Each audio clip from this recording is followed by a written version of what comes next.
I look around, Babylon, and all I see, Babylon, is the one.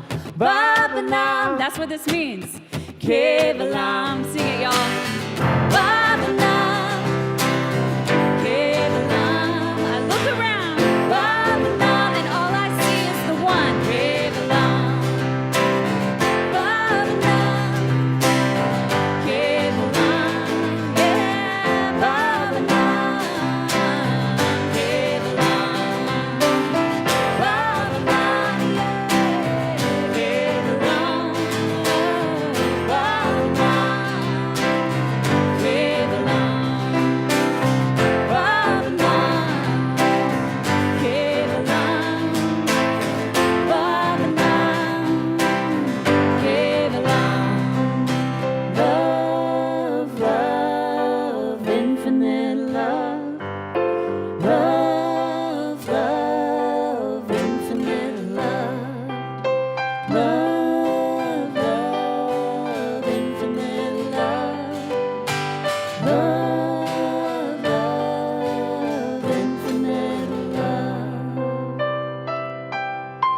Y'all feel that infinity of the love?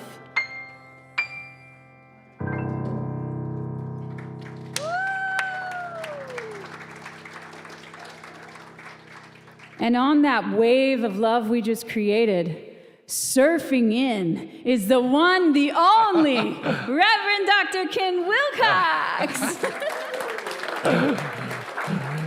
Now, I like that, Lucy. Surfing in. I also like the idea of that wave of love. Let's incorporate that. Let's ride that on to the rest of our lives. Good morning, everyone. My name is Reverend Ken Wilcox. You're welcome here to the Center for Spiritual Living. You know, we are a unique spiritual community. We don't have any dogma. We don't tell you what you should believe. We encourage you to come to a God of your understanding, one that you can empower in your life to create more love, more joy, more happiness, more friendship, more prosperity, more laughter, more music, all those things in life that make you feel alive, because that's what you're doing here. Your spirit is showing up, recognizing itself through your love, your joy, and your laughter. So know you're in a great place this morning, and Spirit is going to reward and recognize you abundantly. Well, just a couple of announcements this morning. We have so many activities. There's almost something going on every day of the week here. Tomorrow morning at 11 o'clock, we have Qigong with Harry. We have drumming at 7 p.m. on Monday. We have chair yoga on Tuesday at 10 o'clock. A near-death studies group Wednesday at 5. Breath work with Gita at 10 on Friday, and Saturday mornings we have meditation and motion at 10 o'clock. All those activities are listed on a flyer outside, so be sure to grab one of those on your way out. And we do a lot of good in the community. Here's there should be. there's a photo of all the school supplies we got out. There you go. Brenda Sacensis did all that for us. Yeah. So we're doing a lot of good, and you're a part of it. All right, well, let's get the service going because we got some great music. Sam and Lucy? Y'all know the truth. We're all just children of the sun. All of us.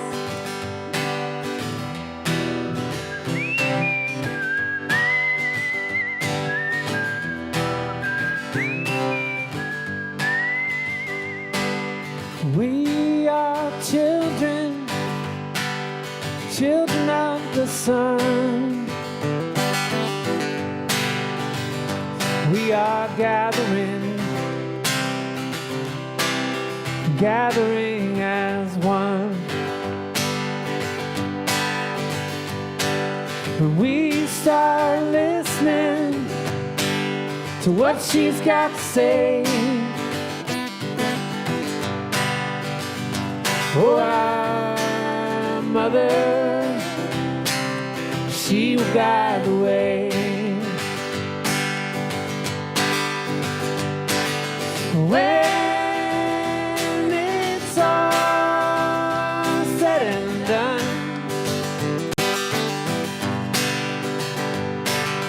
we will find we're all children of the sun.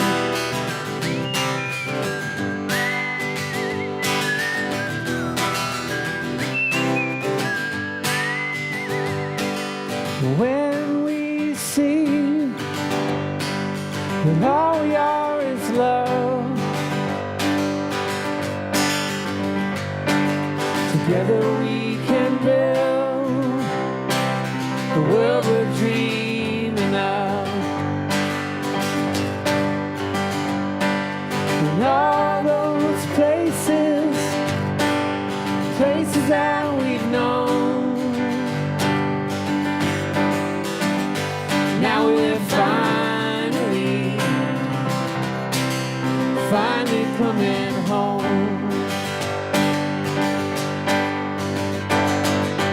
When it's all said and done,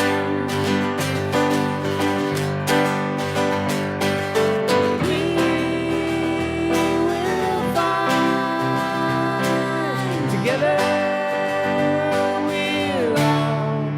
children of the sun. La da da la da da da la da da da la da da da da la da la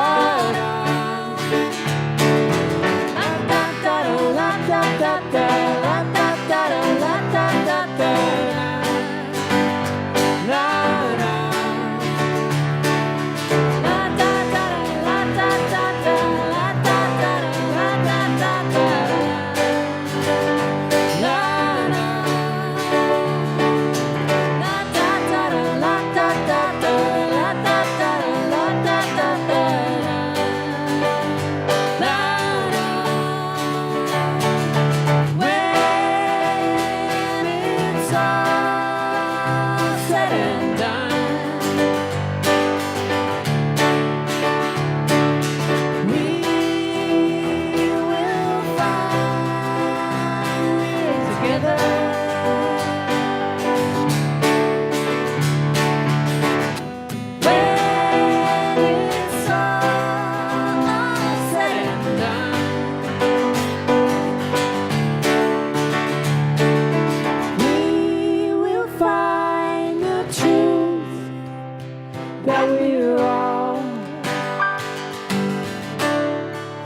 Children of the sun.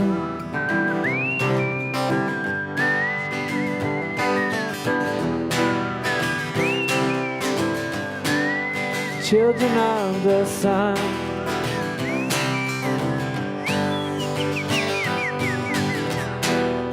Children of the sun. Thank you, guys.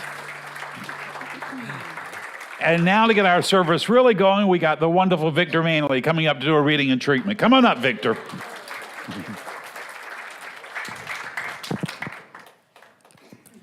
Good morning, everyone. How are you doing? Wonderful. So today I'm going to be reading from the Science of Mind by Ernest Holmes. I like the text. It's very heady. It's very wordy. And so what I like to do is I like to read a passage from it, but then I like to expound on it with some thoughts of my own. So I will be reading from the section on the power within. Through spiritual discernment, we see that we have within us a power which is greater than anything we shall ever contact. A power that can overcome every obstacle in our experience and set us safe, satisfied, and at peace. Healed and prosperous in a new light and a new life. If God be for us, who can be against us? God's creative power of mind is right here. We have as much of this power to use as we believe in and embody. The storehouse of nature is filled with infinite good, awaiting the touch of our awakened thought to spring forth into manifestation in our lives. But the awakening must be within our thought. The word that we speak is the law of our lives, and nothing hinders its operation but ourselves. We may use this creative word for whatever purpose we desire, and this word becomes the law unto the thing for which it was spoken. We are given the power to sit in the midst of our lives and direct their activities. Strife and struggle are unnecessary. We only need to know, but we must know constructively. And so, a few thoughts in my meditations this week, mostly what came to mind is that we have the power to change our lives, and of most our words, our thoughts, and our actions we have control over. But of the utmost, it is our words that spring forth the power that we have, and they are charged with energy. So we can speak out love into the world, and that energy that our words bring can be reflected in those that we speak it onto, but we can also charge it with hate. And so I would challenge us all to speak not only to others, but also to ourselves with love, because we are the masters of our own fate, right? We are the ones who we have to sit down in bed with. We are the ones who we wake up with in the morning, and when we go back to dust, we are the only ones that we go back with. And therefore, it is up to us to make sure that we put out the best that we can into ourselves. And also within that idea is being in congruency, in an alignment, another word, in alignment with our thoughts, our words, and our actions. And therefore, that is how we can truly manifest what we would like into our world. Because the universal spirit, it sees what we see. And therefore, when we are in alignment, everything makes sense. Therefore, we are putting out good into the world. We therefore manifest a perfect, a good reality. And with that, let us close our eyes and contemplate this in prayer. Universal Spirit, we recognize your presence in this room today.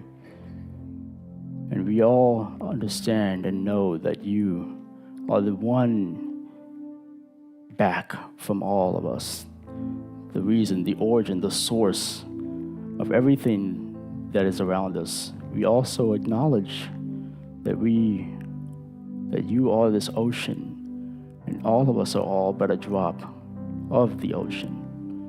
We recognize that there is no separation between you and us. There is only one, and we are unified in this understanding and in this knowing. And we are grateful for this knowing.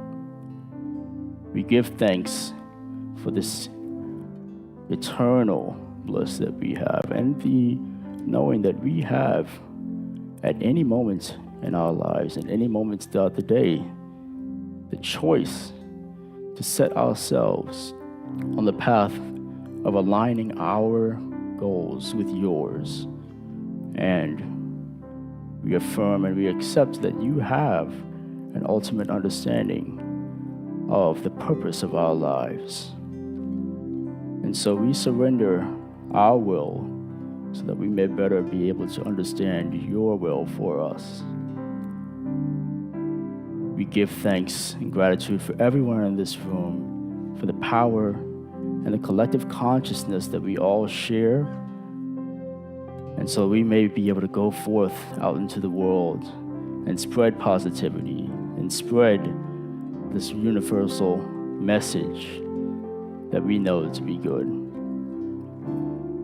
We contemplate on this idea of the power within us, that we all have the power within to create our lives as we see fit. And it is with that understanding and that knowledge that we know that we are set free and we are in alignment with you. And so I give thanks for everyone in this center. I give thanks for Reverend Ken's message. I'm grateful for all the greeters, all the volunteers that help out every single week for us to come into this sacred space and to share love with one another. And with this, I put this out into the universe, knowing it will do its good and perfect work and returns to us multiplied abundantly. And together we all say, and so it is. Thank you.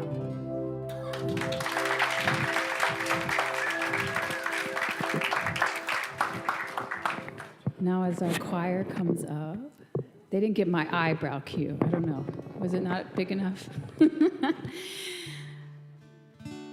You may notice that this song continues and continues. If at any point you figure out the words and want to sing along, please do. The more vibration, the more creation. You are not worried about your neighbor, because really we're not singing, we're resonating. So if you figure out the words and you want to join in, we welcome you, right, choir?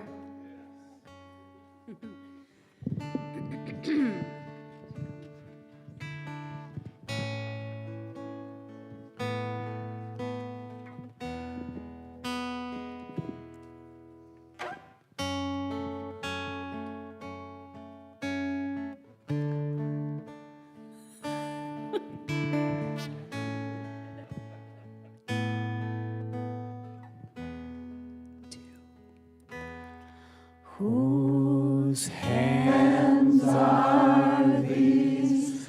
Whose feet are these? They're yours, beloved.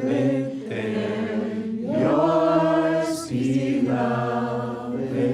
I fall back into ecstasy. I'm yours, beloved. I'm yours, beloved.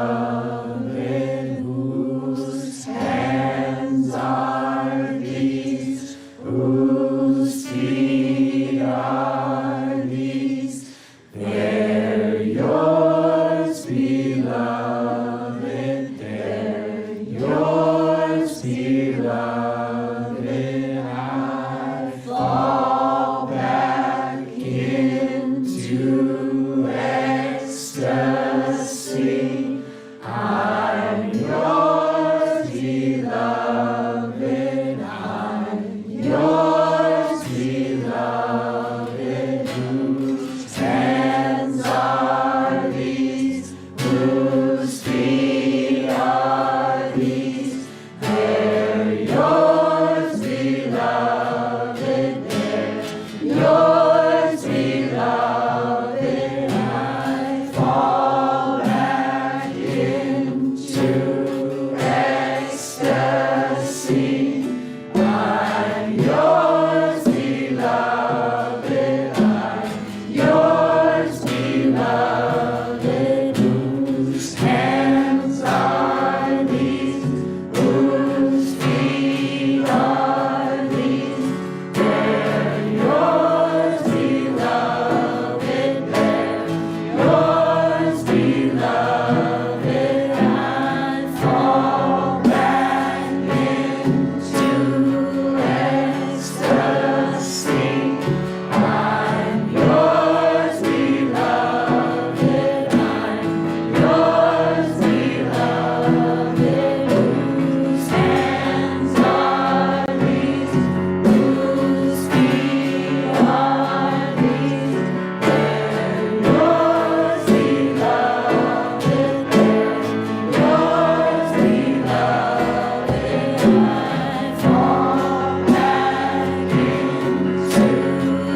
Thank you, Sam and Lucy. Thank you, the choir.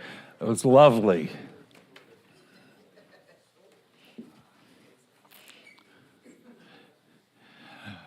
My talk title this morning is A Change is Coming. It's August here in St. Augustine, and a friend of mine from Seattle, she called me last week, and she had the nerve to ask if it was hot down here. I told her it was like sticking your head in a microwave and pushing the button for baked potato. That's how hot it is down here.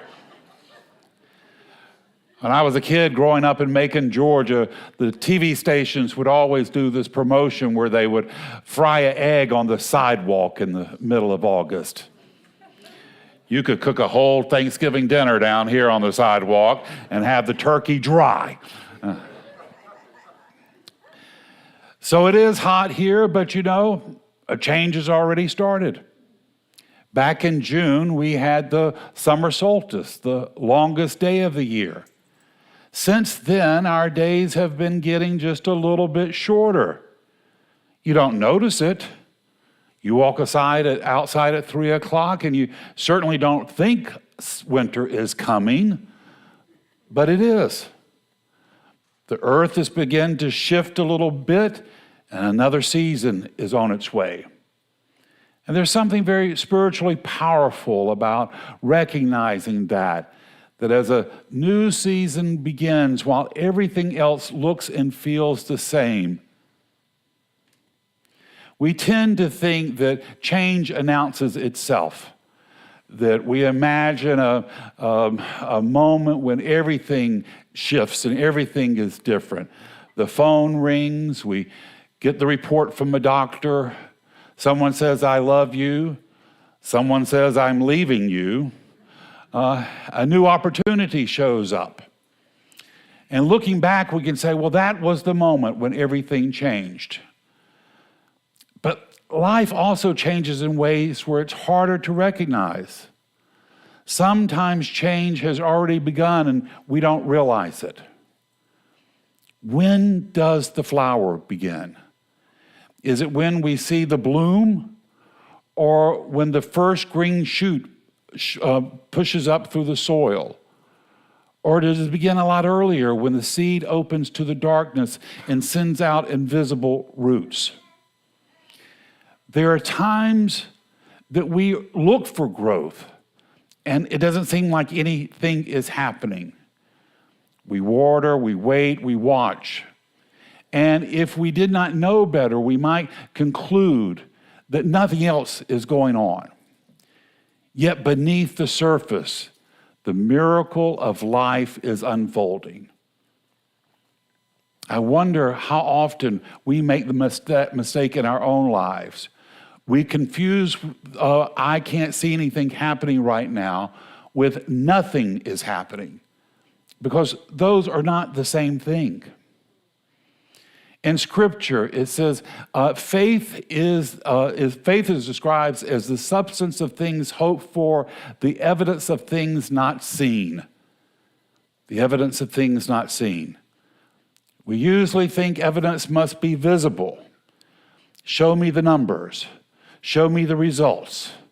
I want to see the open door. I want to see the signed agreement. I want the answer to the prayer. Then I will believe. But faith asks us to move forward before the evidence appear. And after all, it is Spirit's universe, not ours. We are just participants in creation. We're not in charge of it. And this doesn't mean that we can act foolishly or ignore the facts. It means understanding that the facts that we presently see may not be the reality. They may not be the whole truth. Something can be real before it becomes visible. A seed can be alive before it breaks through the soil. A new season can be underway while the afternoon still feels like August. That's why affirmative prayer is so powerful. We don't simply ask Spirit to give us something good someday. We recognize the presence of Spirit with our unity. And then we speak our word for the good we desire as though that good were already present. We give thanks before we see the evidence. That can be difficult because we like clarity. We want to know we are beginning or ending, succeeding or failing, whether we should let go or hold on. We want Spirit to give us a map for the entire route, clearly marked. Instead, we're often just given enough light for the next step. And the Tao Te Ching, it says, every journey of 1,000 miles begin just with the first step. Not the total distance, not if we have to solve every problem. It begins where we are with that first step. There are moments when we have to be faithful to take that step without knowing where the road is going or where it's going to lead. We may discover that the path forward is not the one we expected. It may not even lead to the destination we had envisioned. This was brought home to me this week. I had a meeting with a brilliant young man here in St. Augustine. He helps with communications with international organizations. And I had the good sense to bring along our board president, Mike Lally, because I suspected I would be out of my depth talking to this guy. It kind of reminded me of an episode of the Beverly Hillbillies. Do y'all remember that show? There's one episode, Miss Jane has come to explain some complicated financial situation to Jed and Granny. And she talks for a long time, and they're paying attention to her. After she's done, Jed looks at Granny. He says, well, did you get much of that? She says, she lost me after she cleared her throat. That's the reason I brought Mike along. Yeah. So I wanted to meet with this young man because I wanted to get his advice on how we could help bring the Friedel Dicker Brandeis exhibit here to St. Augustine. You may remember I've talked about this for a good while now. Friedel was a Jewish art teacher who was imprisoned in the concentration camps of Czechoslovakia in World War II.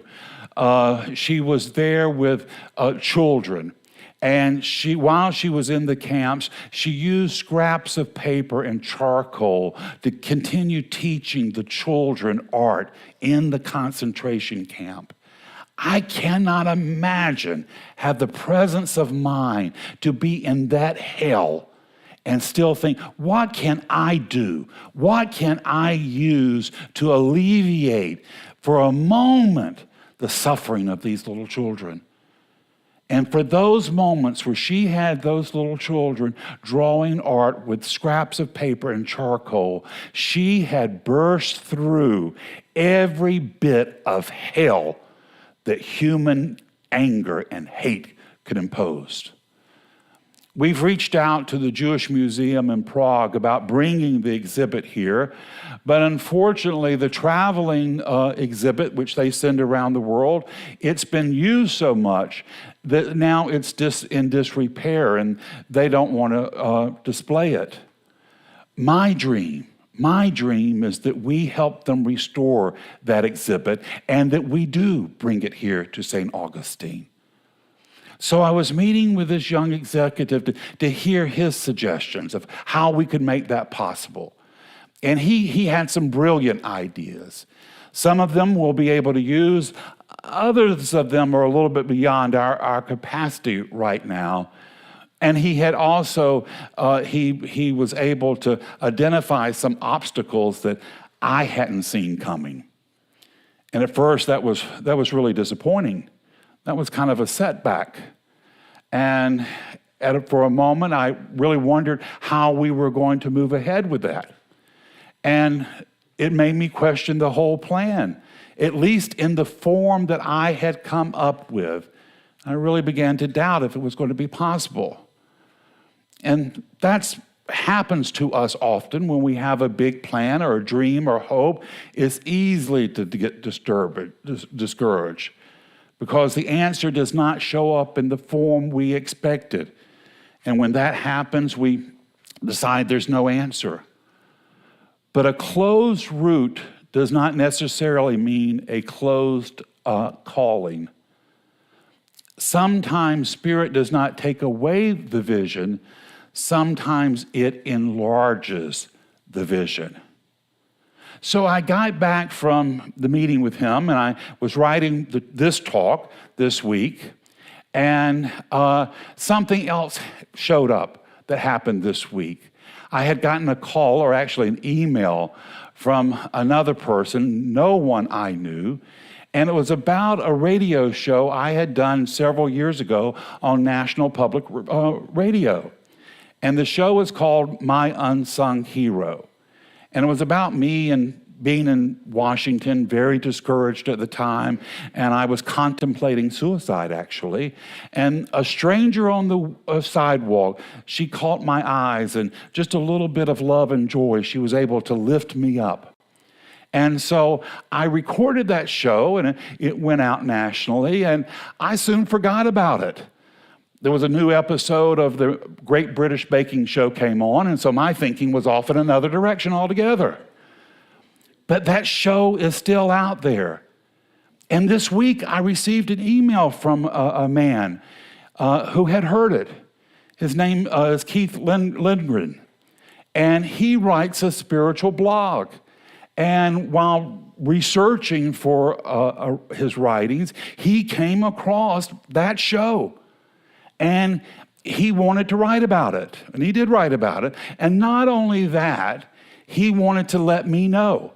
So he did a lot of research to find me and to get my email and let me know that he had really responded well to that. At the end of his message, he wrote 5 words that are so powerful.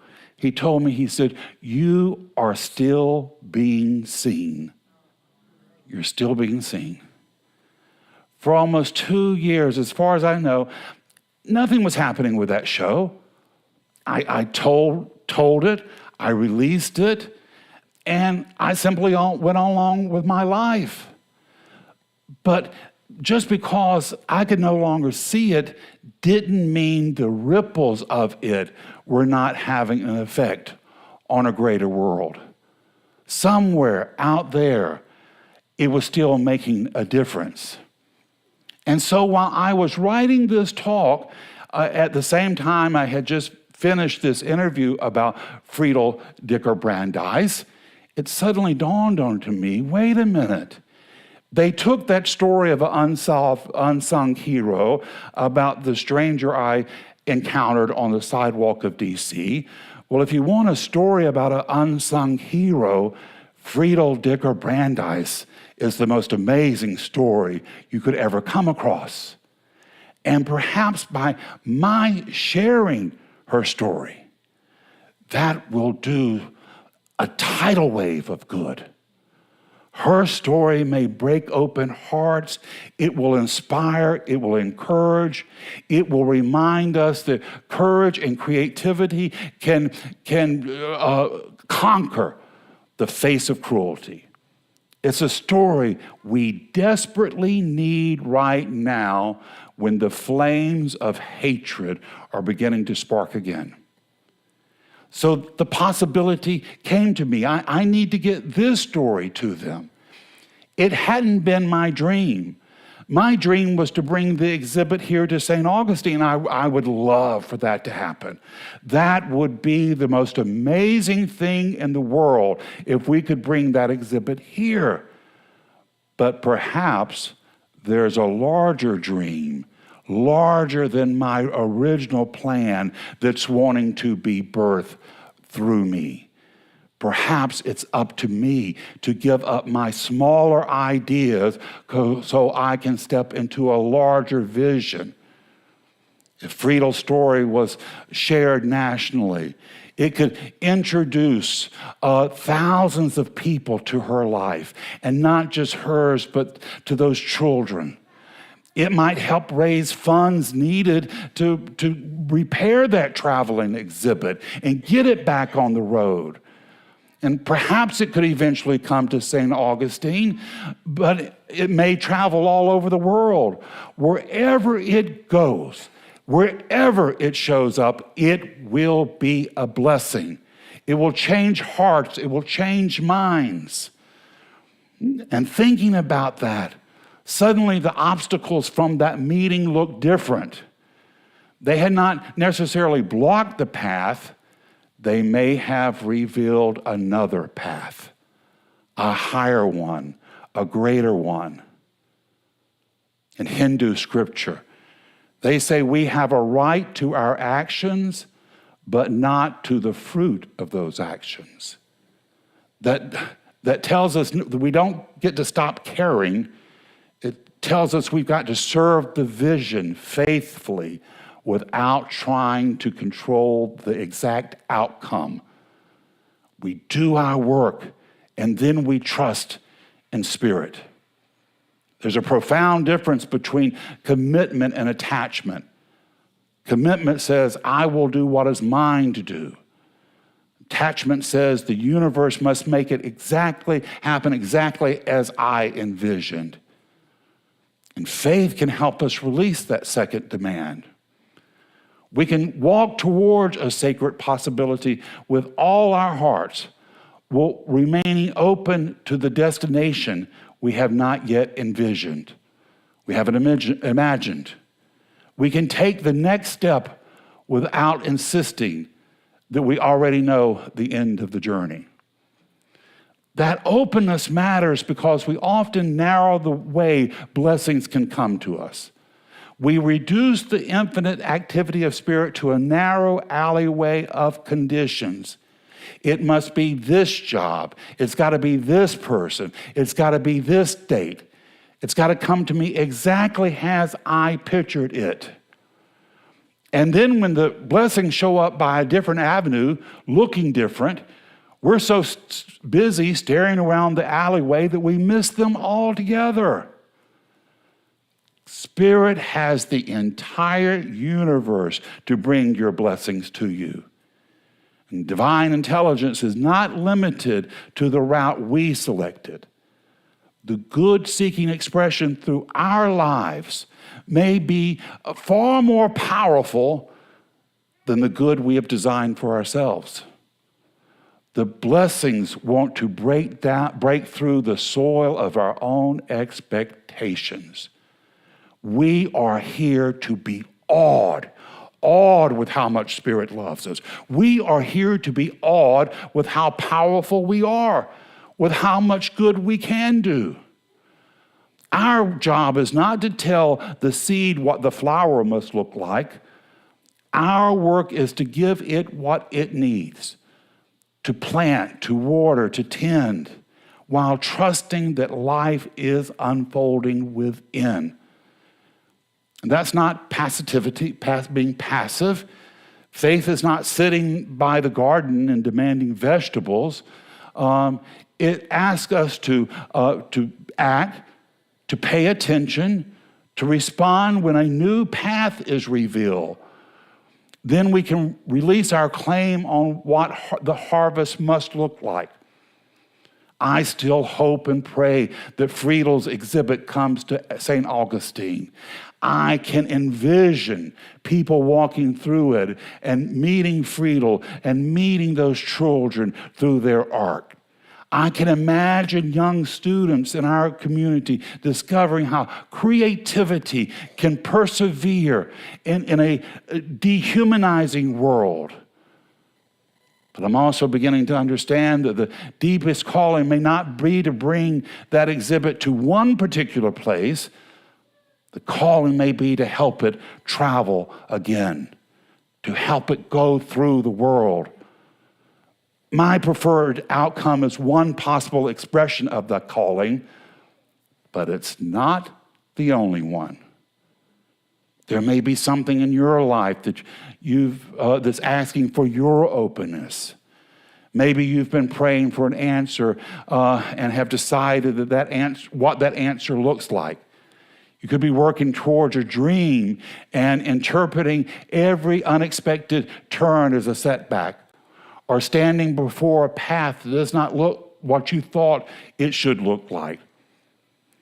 Don't abandon wisdom or ignore the evidence you have, but leave room for a greater possibility. Leave room for Spirit showing you a greater vision. Ask yourself, what is the good beneath my plan? What is the deeper calling for my preferred outcome? If this one route is closed, is Spirit ending the journey, or is it showing me a greater possibility? At the heights of summer, a new season has already begun to approach, to come into our lives. We cannot feel it yet, but the earth is shifting. The darkest point of winter, the light begins returning. At first, it's only a matter of seconds. The landscape will look the same in the winter, but the shift is happening. One season connects to the next. And perhaps that's what happens in our lives as well. And perhaps we're being called to ask ourselves, not only what season am I in, but what season is trying to emerge through me? We don't always get the whole map. When you're out hiking in the forest, oftentimes you can only see the trail just a couple of steps ahead of you. But as you continue walking the trail, it continues opening up. Sometimes we're given a seed, a stirring, an unexpected conversation, or an illuminated step. Take that step if it's yours to take. Do the work that's yours to do. Then release the demand that the blessing arrive through the narrow passage of your expectation. The path may turn. The destination will change. What first may appear as a disappointment may be opening through which a greater good wants to show up. Even now, beneath the surface of our souls, a new season is beginning. The blessing is already pushing forward.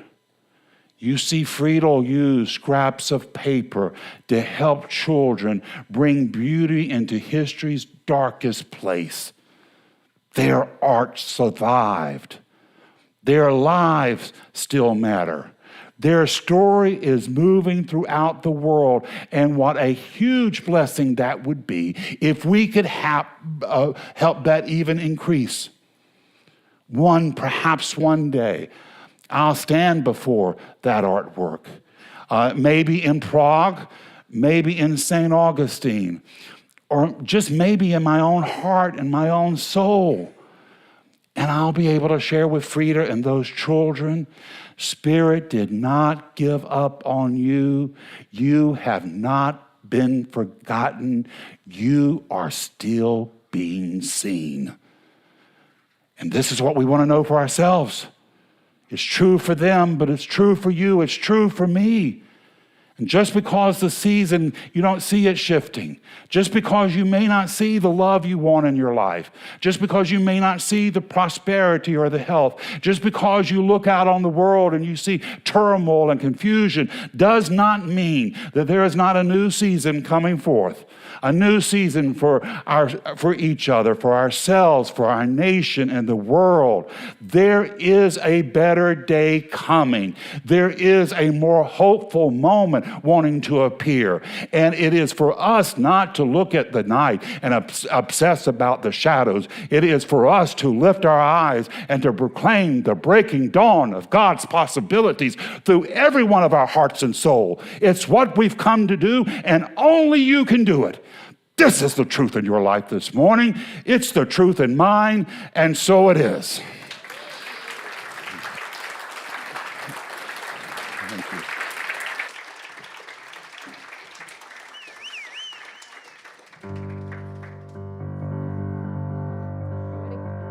One, two. We are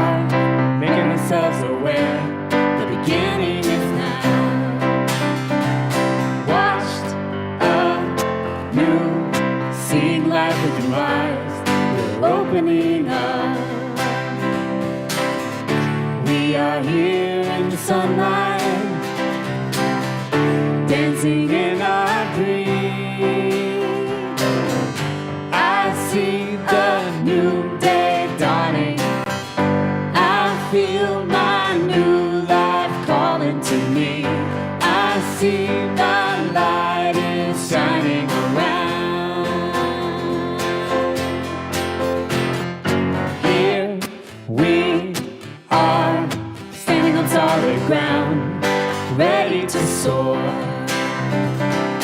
All we see are possibilities leading to more. We are here in the sunlight, dancing in the green. I see the new day dawning. I feel my new life calling to me. I see my light is shining around.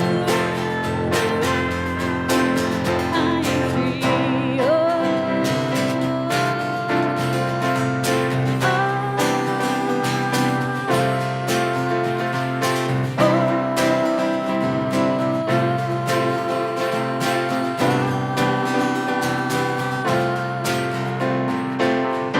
I see the new day dawning.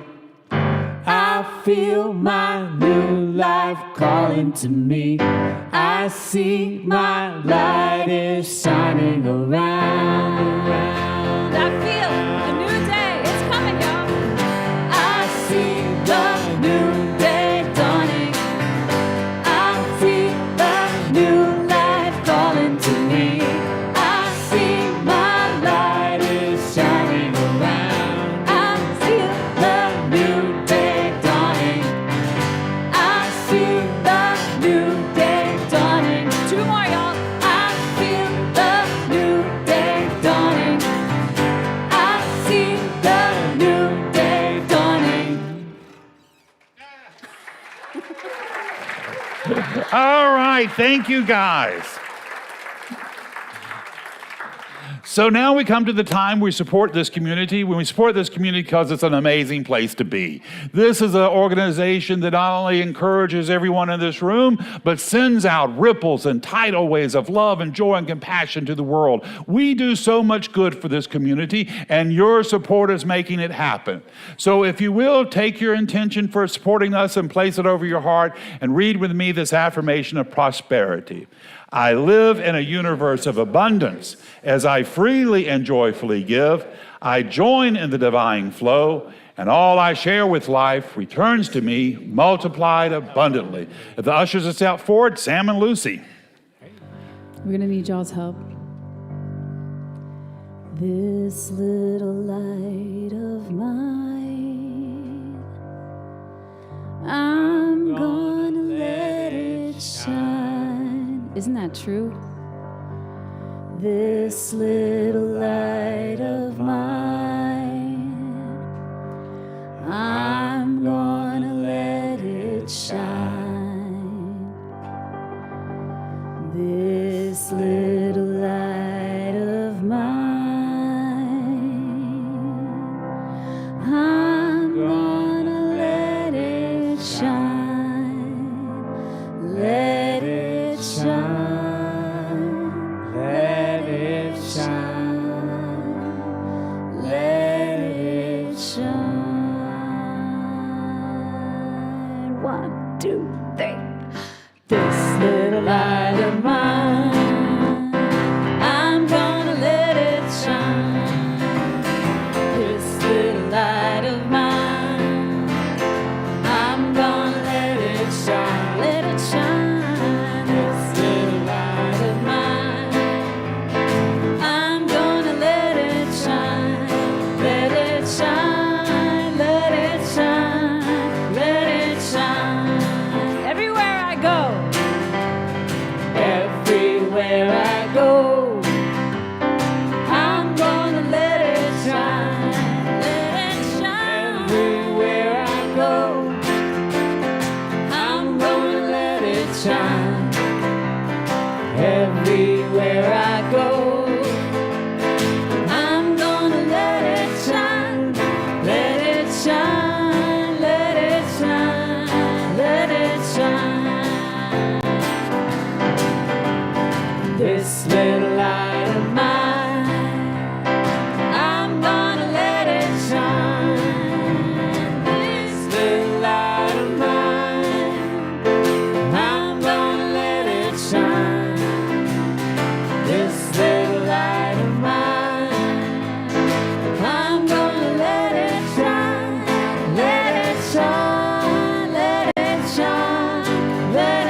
Thank you, guys. And thank you, Gwen. And thank you for your support. Your support is allowing this center to grow and to thrive, to continue to be a beacon of love, hope, and light and inspiration. So we thank you, we bless it, we release it, knowing it does its good and perfect work, returning to us multiplied abundantly. And together we say, and so it is. All right, my friends, we'll conclude the service with an affirmative prayer. I'm going to do it in the first person, but take it in for yourself. If I say something that works for you, hold tight to that. If I say something that doesn't work for you, just let that part slide by. But just know this truth with me this morning.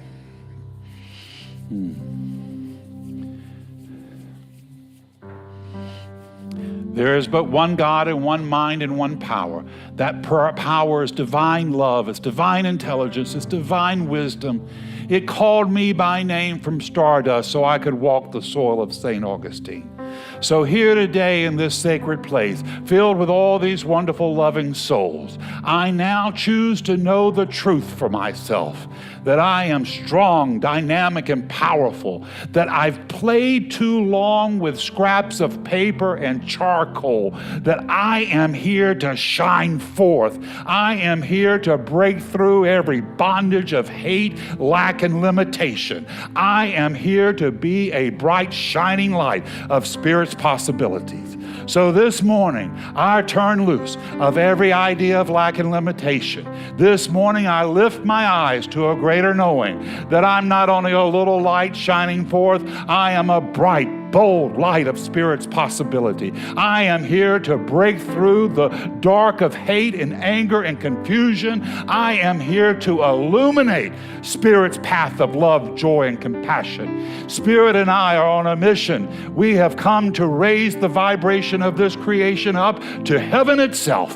And this morning I leave here inspired. I leave here encouraged. I leave knowing that there is a path for me and I am on my way and I'm not alone. Spirit is with me, guiding me forth every step of the way. And so this morning I leave this place knowing that my good, the world's good, a better vision, a better possibility is ours to create, ours to live, and ours to see. This is my truth. Every cell of my being radiates this right knowing, and I release this prayer into the mind of God to do its good and powerful work, bold and dynamic, returning to me multiplied abundantly. And together we say, and so it is. All right, my friends, I'm going to leave you with one last idea, and that is your life. Your life. It's not a problem to be solved. It's a miracle unfolding. Your job this week is to go name your miracle, proclaim your miracle, and make it your own. God bless us all. Now let us go be the miracle Spirit is calling us to be. Until we see each other again, this is Reverend Ken with Sam and Lucy, wishing you many blessings. Let it shine.